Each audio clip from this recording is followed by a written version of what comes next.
Je suis très bien à Montréal et que j'ai passé un moment magique quand on a tourné. Bienvenue sur Icônes et Silences, la chaîne où les légendes prennent la parole pour révéler les vérités cachées derrière les lumières éblouissantes de la célébrité. On l'a appelée la déesse incontestée, la muse éternelle du cinéma européen, la femme magnifique qui tenait le monde entre ses mains, sous les crépitements incessants des flashs et les regards admiratifs. Son sourire parfait semblait intouchable. Mais que se passe-t-il réellement lorsque les projecteurs s'éteignent et que le grand silence envahit la pièce vide? Derrière les portes closes de son mariage emblématique de 14 années avec le célèbre acteur Vincent Cassel se cachait un vide immense que les mots peinent encore à décrire. Comment une icône absolue de la beauté a-t-elle pu se retrouver prisonnière d'une telle solitude déchirante qui a véritablement volé l'illusion de ce bonheur parfait que le monde lui enviait secrètement aujourd'hui? À 61 ans, Monica Bellucci a finalement décidé de briser le silence avec une honnêteté désarmante. Elle ne pointe pas du doigt avec amertume, mais elle confronte avec une grâce poignante les grandes illusions que l'industrie impitoyable du divertissement a minutieusement construites autour de son image. Elle parle ouvertement de cette beauté saisissante qui, loin d'être un simple privilège divin, s'est transformée en une véritable cage dorée. Elle évoque avec une douce tristesse ce mariage célèbre, perçu par le public comme un conte de fées, mais profondément rongé par la distance kilométrique et les absences répétées. Et par-dessus tout, elle fait face au temps qui passe, ce prétendu ennemi redoutable des femmes que le grand écran refuse obstinément de voir vieillir. Pourtant, bien avant d'atteindre cette libération spirituelle, il y a eu la gloire vertigineuse des premiers succès. Le public français l'a passionnément adulée, les plus grands réalisateurs l'ont désiré et la France entière est tombée sous son charme envoûtant. Mais alors que tout le monde croyait que la vie de Monica et Vincent était une fresque romantique sans le moindre défaut, une graine invisible de rupture germait déjà dans l'ombre. Une décision artistique brutale prise au début des années 2000 allait pousser leurs limites bien au-delà de ce qui était humainement supportable.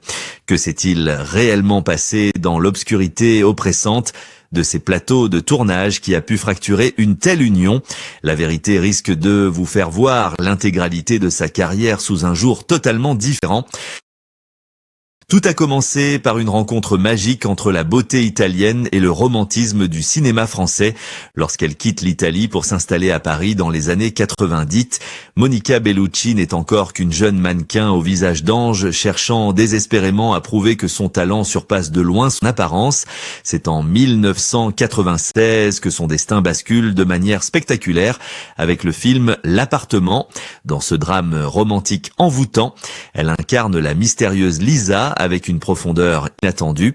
Ce rôle décisif ne lui offre pas seulement une nomination amplement méritée au prestigieux César, il lui fait surtout rencontrer l'homme qui partagera 14 longues années de sa vie, le charismatique et impétueux Vincent Cassel.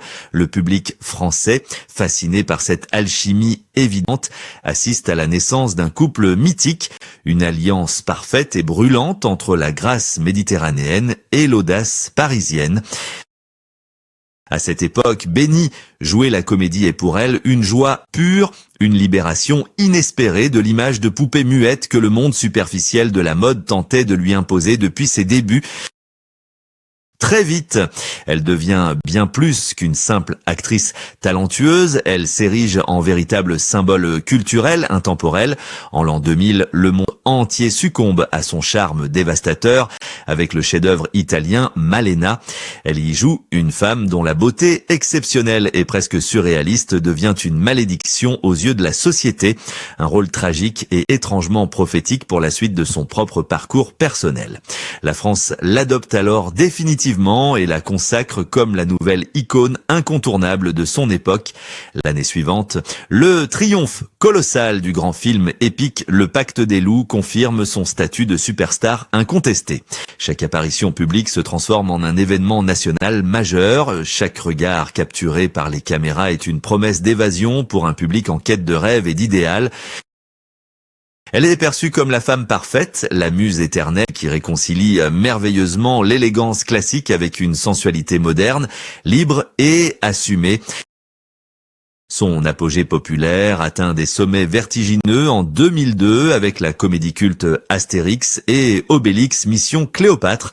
En revêtant les somptueux habits de la célèbre reine d'Égypte, elle grave définitivement son nom dans le cœur de millions de spectateurs enthousiastes, imposant une image majestueuse et inoubliable à toute une génération. L'Europe entière est à ses pieds.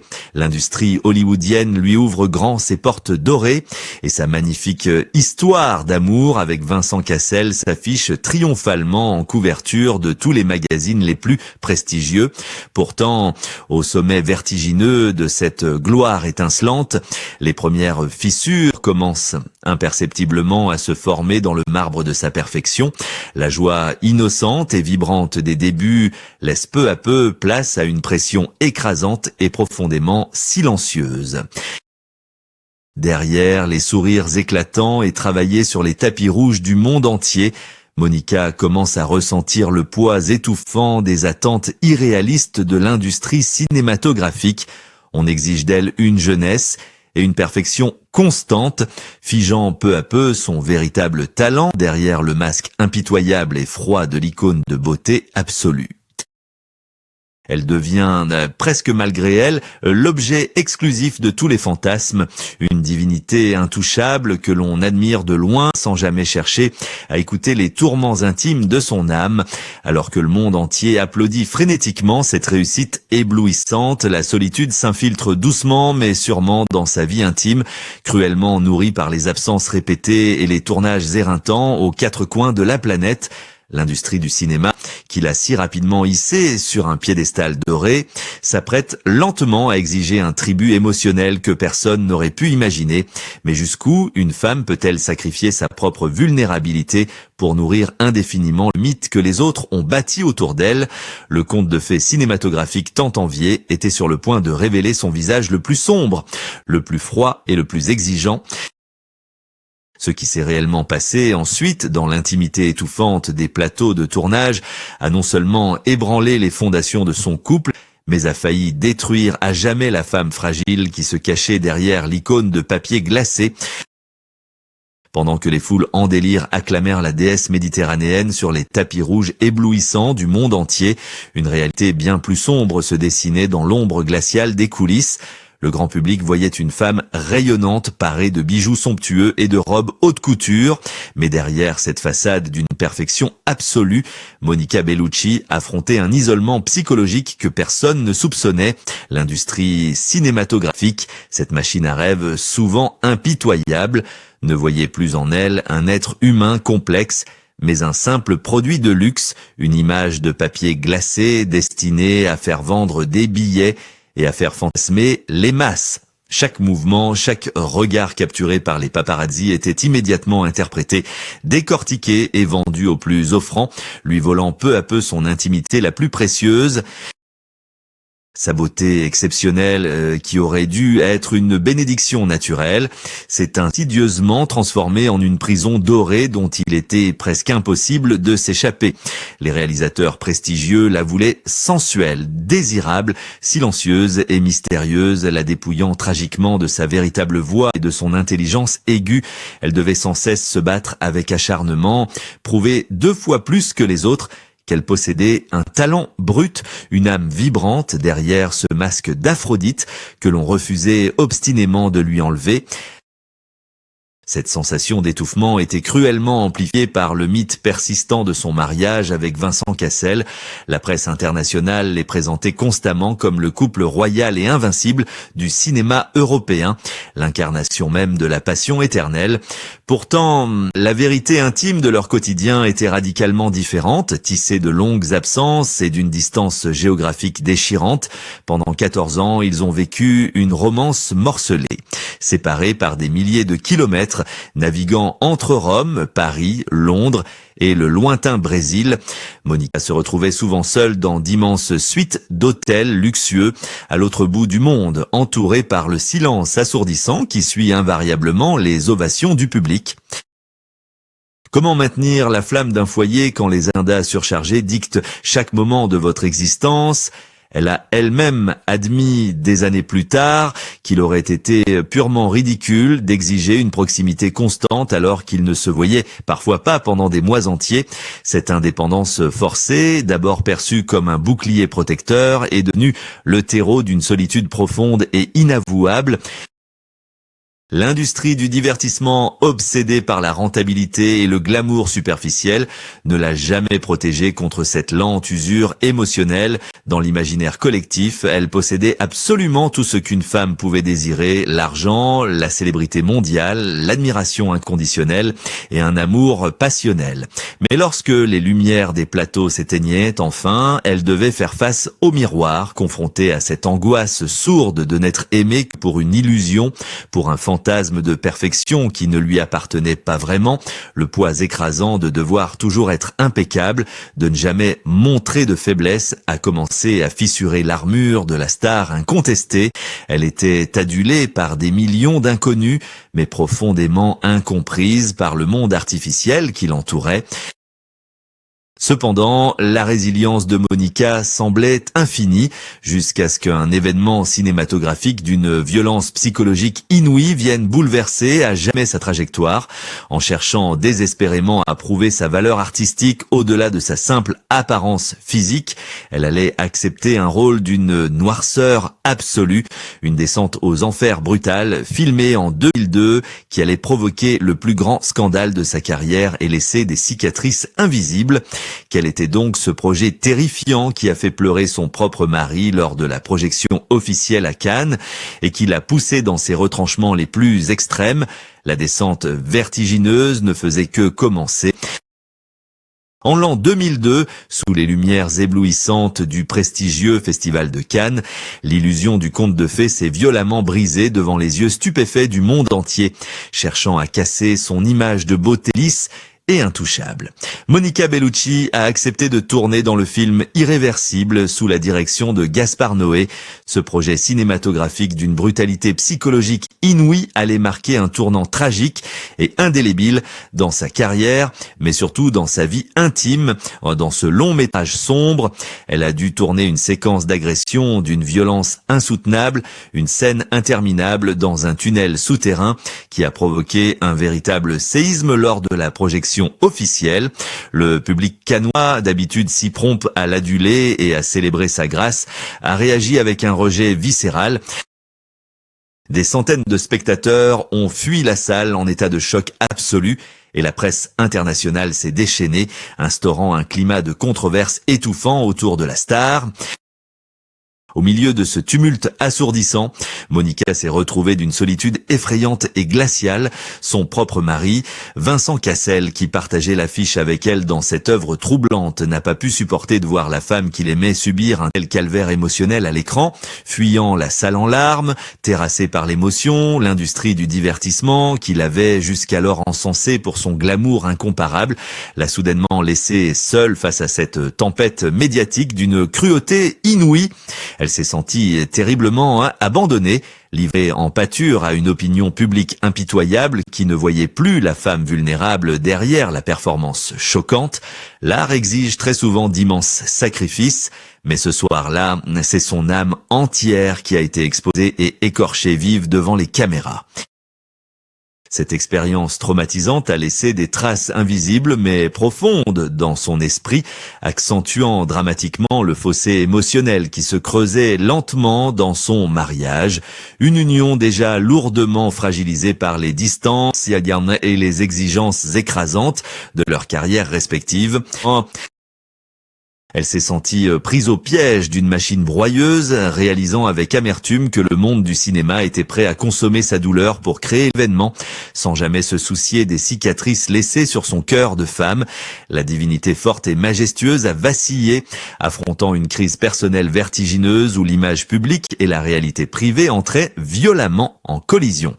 Comment survivre à une telle tempête lorsque le monde entier observe vos moindres failles avec une curiosité presque malsaine, beaucoup auraient sombré dans l'oubli après un tel cataclysme émotionnel, acceptant silencieusement leur statut de victime sacrifiée sur l'autel du 7e art. Mais c'était mal connaître la véritable force intérieure de cette icône intemporelle. Au lieu de se cacher éternellement dans l'ombre de ses blessures, elle allait préparer des années plus tard une réponse d'une puissance magistrale. À l'aube de la soixantaine, l'heure de briser les grandes illusions allait enfin sonner avec une résonance inattendue. Il a fallu de longues années pour que les blessures invisibles se referment doucement, mais le temps, ce prétendu ennemi implacable des femmes dans le monde impitoyable du cinéma, est finalement devenu son allié le plus précieux. Aujourd'hui, à 61 ans, Monica Bellucci n'a plus absolument rien à prouver, ni à l'industrie qui l'a autrefois enfermée dans une cage dorée, ni au grand public qui l'a vénérée comme une divinité lointaine et inaccessible. C'est avec une sérénité désarmante et une lucidité tranchante qu'elle a finalement décidé de prendre la parole pour déconstruire publiquement les grandes illusions de sa propre existence, lors d'entretiens poignants et d'apparitions publiques empreintes d'une profonde sagesse. Elle ne cherche pas à régler des comptes avec amertume, mais elle nomme avec une précision chirurgicale les 3 grands mensonges qui ont failli la consumer de l'intérieur. Tout d'abord, elle affronte le mythe écrasant de sa propre beauté, révélant avec courage que ce don exceptionnel de la nature s'était transformé au fil des années en un masque étouffant, largement imposé par un système médiatique qui refusait obstinément de voir son âme vibrante. Elle explique comment ce privilège apparent est devenu une véritable barrière invisible entre elle et le reste du monde, la condamnant à une objectification douloureuse pendant des décennies entières. Ensuite, elle brise avec une honnêteté poignante l'image sacro-sainte de son mariage de 14 ans avec Vincent Cassel, une union que les magazines du monde entier avaient érigée en modèle absolu de la passion romantique. Sans aucune once d'animosité, elle confie la réalité glaciale de ces années d'amour, décrivant les longs mois de séparation forcée, les immenses chambres d'hôtels luxueuses mais désespérément vides aux 4 coins du globe, et cette solitude vertigineuse qui s'installait silencieusement entre 2 êtres qui vivaient des existences parallèles. Elle avoue avec une force remarquable que c'est elle qui a finalement trouvé le courage de partir, préférant affronter la douleur foudroyante d'une rupture plutôt que de continuer à survivre dans l'illusion d'un conte de fées qui n'existait que sous les flashs des photographes. Enfin, elle dénonce avec une tranquillité souveraine le 3e mensonge dévastateur, l'obsession maladive de l'industrie du divertissement pour la jeunesse éternelle, un système qui efface cruellement les femmes dès l'apparition des premières rides. Face à cette révélation d'une vulnérabilité aussi inattendue, le public, les journalistes et même ses anciens détracteurs sont passés d'un choc initial à une profonde et sincère empathie. La déesse intouchable est majestueusement redescendue de son piédestal de marbre pour redevenir une femme puissante, libre et maîtresse absolue de son propre destin. En brisant ce lourd silence, elle a récupéré la propriété exclusive de son histoire, refusant d'être à jamais définie par les regards réducteurs des autres, mais que nous enseigne réellement cette prise de parole si courageuse et comment l'histoire intime de cette légende vibrante résonne-t-elle avec nos propres luttes silencieuses. La conclusion de ce voyage intérieur pourrait bien changer à jamais notre façon de regarder les étoiles briller dans l'obscurité de la nuit. L'histoire bouleversante de Monica Bellucci n'est finalement pas seulement la sienne, elle résonne comme un avertissement universel et un miroir tendu vers notre propre société fascinée par les apparences, à travers ses confidences intimes et son refus courageux de rester silencieuse. Elle incarne la voix étouffée de tant d'autres artistes, de ces étoiles filantes de l'industrie du divertissement qui ont été consommées, stéréotypées, puis doucement oubliées lorsque la lumière a cessé de briller sur leur jeunesse. Son parcours nous pousse inévitablement à nous interroger sur notre propre complicité en tant que spectateurs admiratifs, mais souvent aveugles face aux sacrifices humains exigés par la célébrité. Que se passerait-il réellement si cette machine à rêve traitait enfin ces icônes comme des êtres humains complexes et fragiles, et non plus comme de simples produits de consommation destinés à nourrir nos fantasmes éphémères? Sommes-nous véritablement prêts à écouter la détresse cachée derrière un sourire parfait avant que les projecteurs ne s'éteignent définitivement? La résilience magnifique de cette femme de 61 ans nous rappelle avec force que derrière chaque symbole culturel intouchable, il y a un cœur qui bat, qui souffre de la solitude et qui cherche désespérément à être compris pour ce qu'il est vraiment. L'industrie du cinéma a longtemps cru posséder son image, mais elle n'a jamais pu capturer son âme indomptable en se libérant des attentes irréalistes et en acceptant publiquement ses propres fêlures. Elle a transformé sa plus grande vulnérabilité en une force inspirante pour toutes les générations à venir. Aujourd'hui, nous ne l'écoutons plus simplement pour nous souvenir d'une époque dorée, mais bien pour changer notre regard sur celles et ceux qui sacrifient leur vie privée sur l'autel de notre divertissement, comme elle l'a si magnifiquement suggéré en reprenant le contrôle absolu de sa propre destinée. Je ne cherche absolument pas le pardon ni la pitié de qui que ce soit. Je veux simplement que mon histoire soit enfin racontée avec ma propre voix et ma propre vérité.